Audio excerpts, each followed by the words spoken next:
There's currently no vaccine for this little-known strain of viral pneumonia from Wuhan.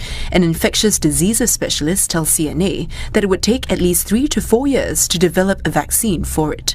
The two existing pneumonia vaccines here are for bacterial pneumonia, so they won't work on the virus. But the doctor says there's something else people can do, which is to get vaccinated against influenza instead.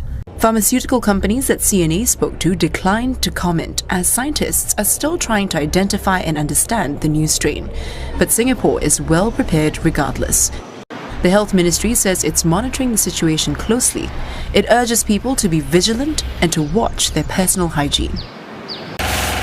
Parts of Australia got some reprieve as cooler temperatures and some rainfall helped overwhelmed firefighters put several blazes under control, but the threat is far from over. Nearly 150 bushfires continue to rage in New South Wales. The town of Eden, near the state's border with Victoria, is one of the hardest hit. Residents have been told to leave immediately. A large-scale military and police effort is still underway to provide supplies and evacuate those at risk. Many areas remain without power and mobile communications. On Saturday, Prime Minister Scott Morrison's government announced that 3,000 military reservists would be called to help firefighters. But that announcement drew criticism from those on the ground, who said they were blindsided by the new policy.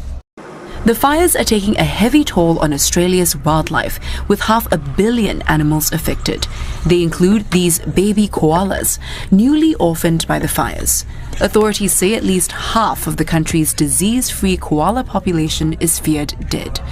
And over 2,000 kilometers away, a grim sign of the severity of the crisis. The sky in Auckland turned bright orange in the middle of the afternoon as smoke drifted into New Zealand. Local police had to ask residents to stop calling the nation's emergency hotline to report the issue. The damaged metal railings at the accident site are still not repaired. In its place, makeshift barricades. Nearby areas have also been cordoned off.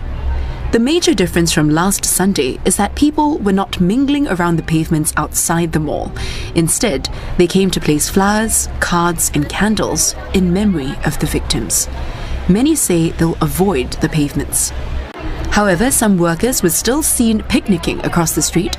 Experts say the incident highlights the issue of insufficient public space that's safe for foreign workers to socialize during rest days. Non-profit organisation FAST, located in Bukit Merah, says it'll have a bigger hub by the second half of this year, where domestic workers can gather for a one-stop shop for remittance, courier, medical and retail services.